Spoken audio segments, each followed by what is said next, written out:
Hey guys, how you all doing? It's quite early Saturday morning. I've got up early today because it's supposed to be really hot later on. So I thought I'd get a bit of work done before that heat comes and it becomes quite unbearable in this shed. But anyway, I'm on with Dan's engine. I'm just going through several bits and I have got a couple of small parts to get. It's always the case when you're putting something back together, going through everything, making sure what you're putting back on is okay and not worn out or damaged. So I've been going through everything there. I've gone through the oil pump. As you can see, I've got all the timing gears back on. That's all in place, and I've done that before the cylinder head goes on because it's really easy to see the pistons at top dead center and you can actually look at the top of it. So I've done all that. I've been, ooh, don't drop any of that. I've been going through the oil pump, which sits in here. So I've lapped the pump back in.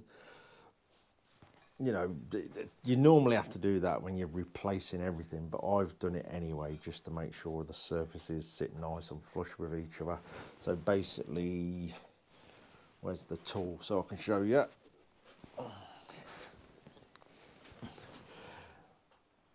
These are the pumps, and you've got the drive, which I'll show you in a bit. So these basically sit in there. Let's get the right one for the right bit, eh? Yeah, so these sit in there. So that face in there and that face on there is got to sit nice together. So basically like lapping valves in, really. You use a bit of paste, or you can, if the surface is not too bad, you can use a bit of metal polish. And then you get this tool. Let's show you. As you can see, that's got a location pin that locates into the hole there. And you put your paste on, and basically grind it in so you've got a nice surface contact. So done that both sides, so I'm going to drop that together in a bit and get the ends back on. We'll get the oil filter in. We'll drop a bit of oil in there before we get that casing on. So I'm going to do that. I've got valve guides, new valve guides. I've put one in. So we'll probably go through just doing the last one of them as well. And yeah, so just slowly going through everything really and getting the engine back together. One thing I haven't got, which I've got to get, I may order them, or if it's a nice sunny day, I might jump on the bike and go over Hitchcock's, is the little valve stem caps. These are not very well. They've seen a bit of a life. So these basically sit on the top of the valves, like so. And then the rocker obviously just sits on them, pushing the valve down. But I'll show you if I can get a decent focus. Yeah, they're not so good. So we'll replace them before we build the rest of the top end back up. So yeah, I'm going to carry on going through this. We've got the electronic ignition around here. So while I've got the top end off, the cylinder, not the cylinder, yeah, the cylinder head, it's early. I'm going to put the electronic ignition in. Again, it just makes it easy. While you're at this stage, get it on. You absolutely know you're at top dead center. Although when this is set up, the piston's actually got to be about 7 mil down. So it's just before top dead center. That's sort of a ballpark where to set it all to get the bike to start, and then you can do a tiny bit of fine tuning when the bike's running. But with the piston about 7 mil down, that will get this engine started fairly easy. And like I say, just dial it in when she's running. So this will all go on while I've got the head off, and we can see everything's, like I say, all around top dead centre. Just makes life a bit easier while you're at this stage, like I say. So yeah, I'm going to get that side casing done, get the oil pump in there, get the filter in there, bang a bit of oil in that side of it before we put it all on. Get the other valve guide done. And then that's probably about as far as I can take this till Monday. I'll say I'll probably pop over Hitchcock's on the bike and pick some of them valve caps up and anything else that I've come across while I'm going through the engine now. But I think it's pretty much okay. The oil pump's fine, so the valves are fine.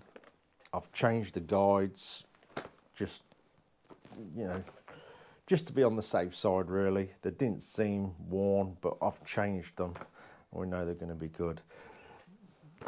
You know, these engines are still exactly as they were virtually in the 1950s, so they're very, very basic, but they tick along nice when you get them right. Anyway, I'm going to get the oil pump back in. So there's the drive for the oil pump. I've gone over that, it all seems fine. That dries off that gear there at the bottom. So we'll get that built back up, get that side casing on, and then we'll go for changing the valve guide. I've got some little tools that do that, which I'll show you how it's done. It's really, really, really basic, but it works. So yeah, we'll just get on with it, eh? Right, that's all the parts ready. I've tapped all the holes out, cleared them out. Everything's all washed out. As I said before, all the oil pump is lapped in. So we're ready to go. It should all go together fairly easy. You can see it's quite a lot of parts just in that little bit there. So let's just get on with it. Like I say, when it's all together, I shall put oil around everything. So we could just drop oil in the back and work it all in.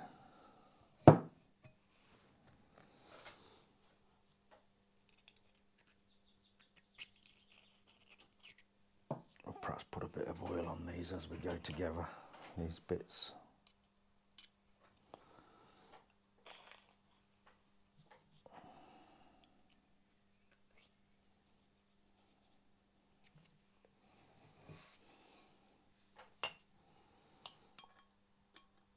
This is just engine oil I've got in this.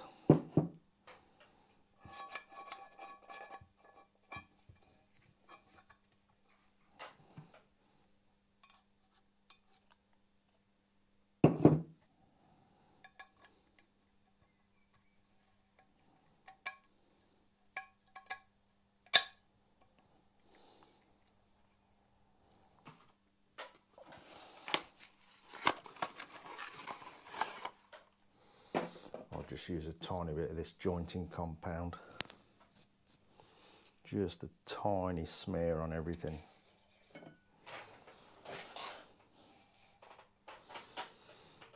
Yeah, these people that go mad with silicone and gasket sealer and it's all oozing out everywhere. If it's oozing out on the outside, it's all oozing on the inside as well. I don't really like that stuff. Just get a bit of something to put that on.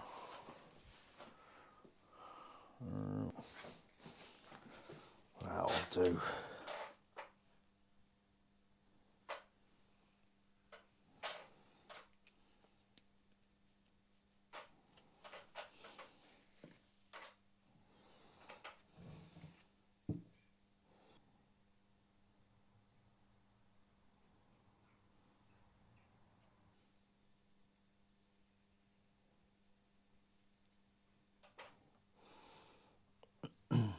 Not going mad with it at all.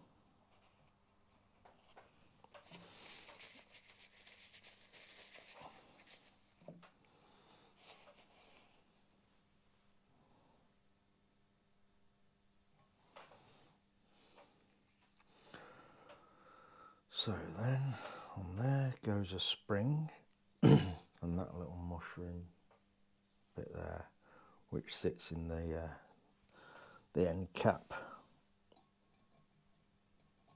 And this is where the fun starts, holding it all together, where you get a bolt in.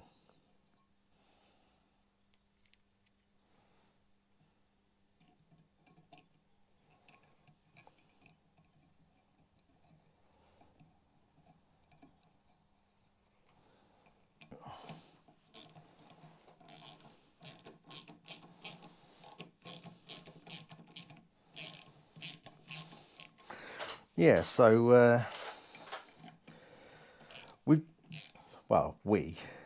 say we, I guess it is we to a certain degree. I've made a few brave choices with this bike. As you know, it is quite different to the ones that I've done in the past. But obviously the goal was sort of having a military theme. We certainly wasn't making a military replica. It was just to have a military theme. As you know the story, Dan's granddad was a dispatch rider in the war and he rode an Enfield. So the idea was, yeah, to give it a military theme basically. So we've gone with a NATO, like a NATO green. This is actually a green my powder coater uses on military stuff that he powder coats.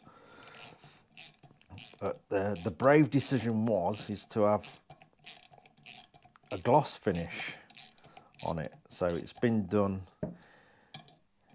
in the military colour and then it's had a gloss top coat. This probably doesn't look glossy at the minute, it's had my oily fingers all over it. So yeah, that was a brave decision. I've got to be honest, initially I thought it might look a bit sickly, but as it's going together, the engine parts with all the metal and alloy parts on it, it's looking all right. It reminds me a lot of a Willys Jeep me and my dad restored many years ago. It reminds me of all the components in the engine bay and everything like that, because some stuff was satin black, some stuff was gloss black, some stuff was actually NATO green, and so on. And then you had bare alloy parts. So it reminds me a lot of that, which ain't a bad thing.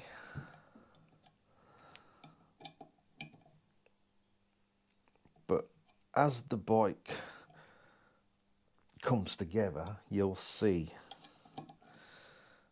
all the ideas that we've been sort of throwing at each other over a long period of time. And I know Dan's there secretly worried about it all, that some of the decisions are coming out right. And I think they are, actually. Sometimes you just don't know till you have a go. But I think this is actually working. May not be to everyone's cup of tea, I get that. But I think it's going to work. With the colours he's chosen on other areas of the bike, when it all starts coming together, it really is going to work with each other.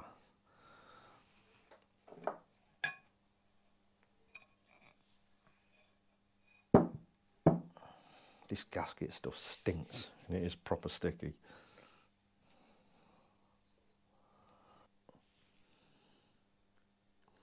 Good thing about this compound, it doesn't set like silicone or gasket paste.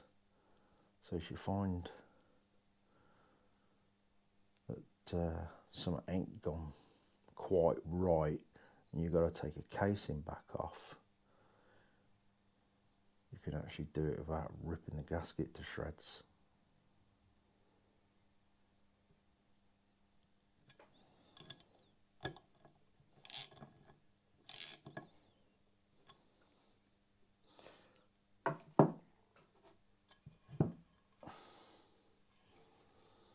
Right. That's the oil pumping. That's the two sides. So one side is sort of in and the other side pumps out. And the oil tank on these engines is built into it. I know like some of the Triumphs bear says the oil tank's separate, but on the Enfields it's actually in the engine here.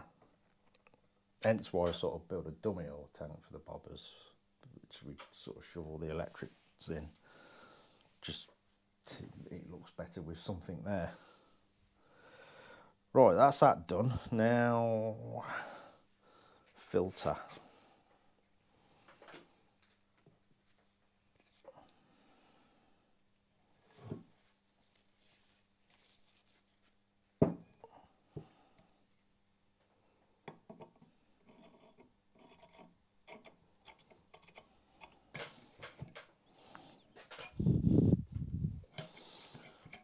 That's that in. Then on the back of that we have nut, washer, fibre washer.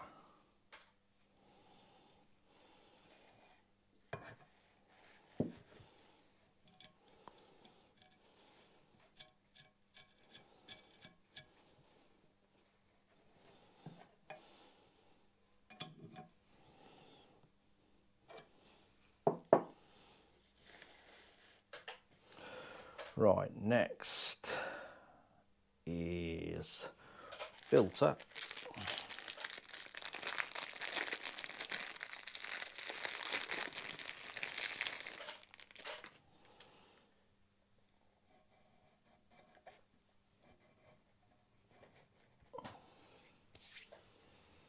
Then filter cap.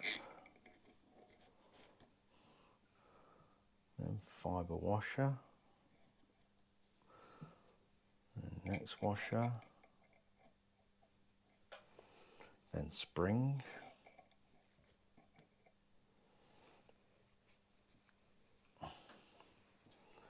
gasket on there. I think some of the later ones of these have O-rings.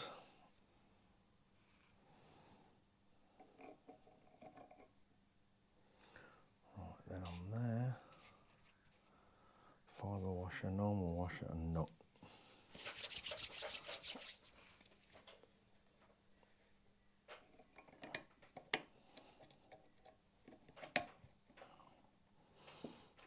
Not on quick. There we go. Lovely job.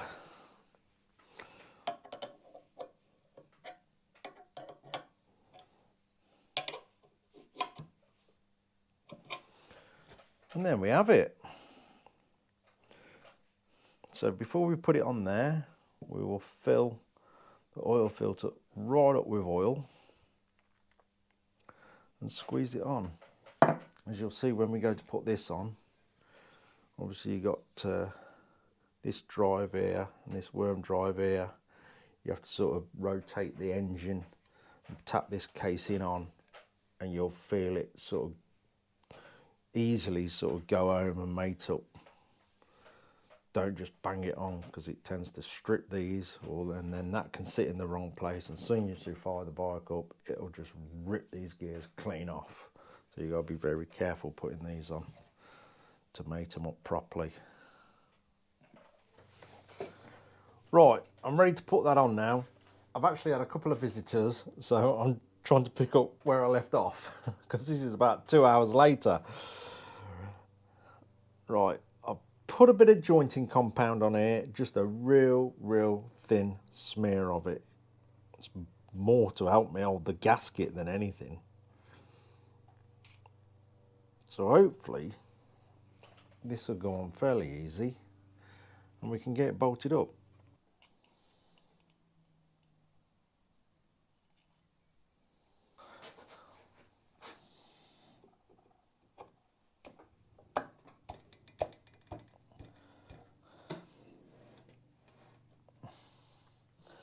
So right, when these stop, it's best not to force them and sort of rotate the engine as you're tapping them on. and it'll just find its place and go.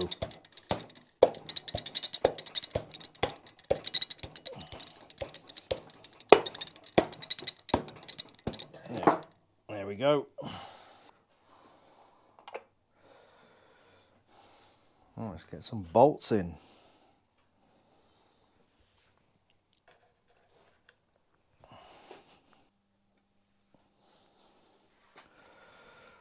Right, I think that'll do for that bit.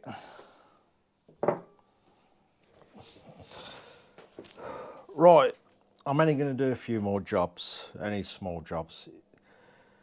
It's midday, well, just gone midday, and it's absolutely roasting in here. I'm starting to smell like cooked pork.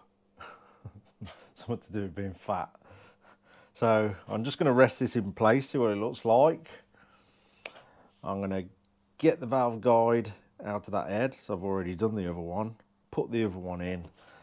I reckon I'm going to call it a day. I may come back in here later when it's a bit cooler, because it's quite unpleasant in here. I'm slowly getting cooked. And then I've got to, well, not, maybe later, I've got to hunt for all the fittings in here then. They're all in boxes thereabouts. So, yeah. Anyway, let's get this valve guide out. Right, I've got a drift somewhere. Here it is. So literally, you have to drift them out. Like I say, I've already done one, the new one's in. So we'll just drift this side out. So that goes inside the guide. That sits on the edge. And just tap it out. Without going mad, you don't want to slip in it, any surfaces. They normally come out fairly easy actually.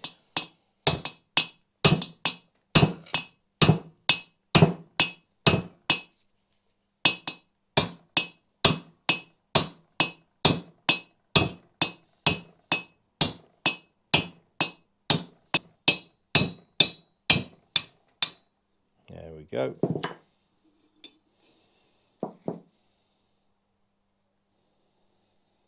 Right.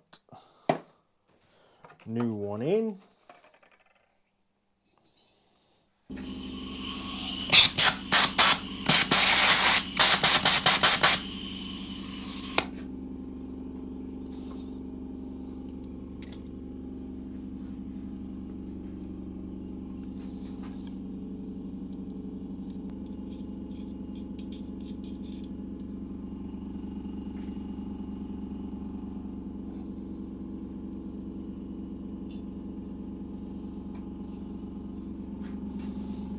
Turn that off. Right.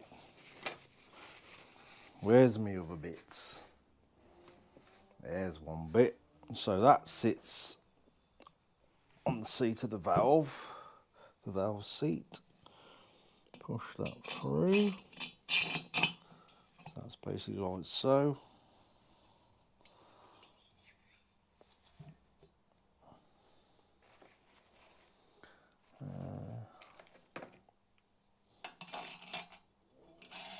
No, it's not that one first, is it?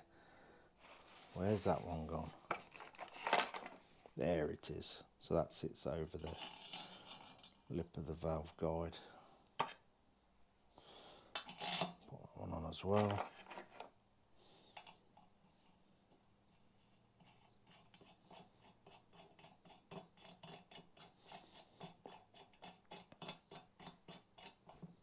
And basically that keeps it all nice and square and pulls it in.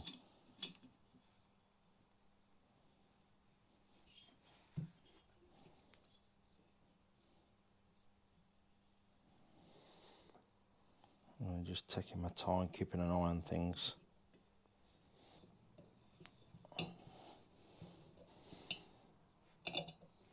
Sorted.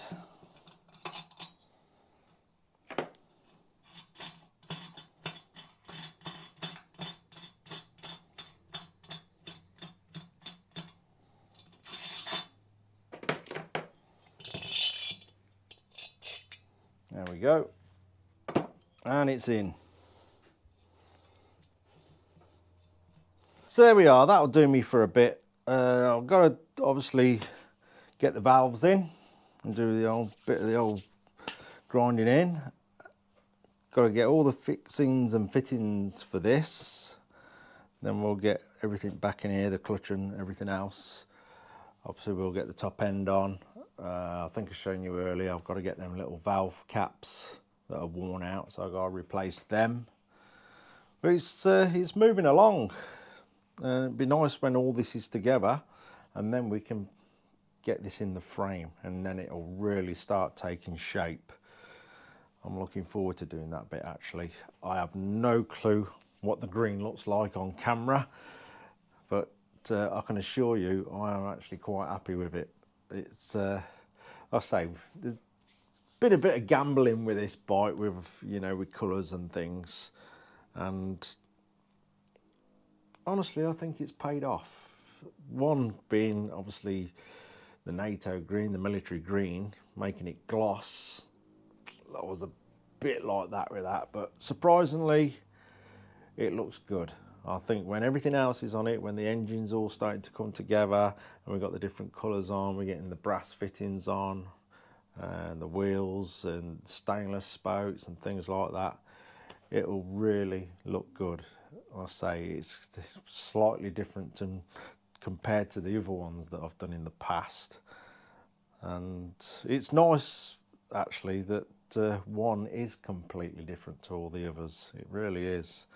And when it's all on with the girder front end and everything like that, and you'll see the ideas we've got with the other bits like the tank and the dummy oil tank, all together, when it's all together, it's going to look quite good. I can sort of see it in my mind. So yeah, I'm happy with the way it's going. And then we've got the brass oil lines to make the oil feeds for the top end. We got them to do.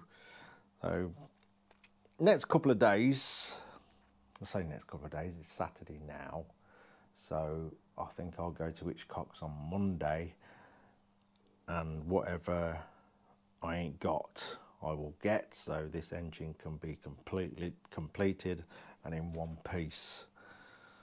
And yeah, then in the frame, I say it's getting horrifically hot in here, and my phone's binging. And I might come in here a bit later when it's a bit cooler. Anyway, I'm going to call it a day on this one. Cheers for watching, guys. Take care.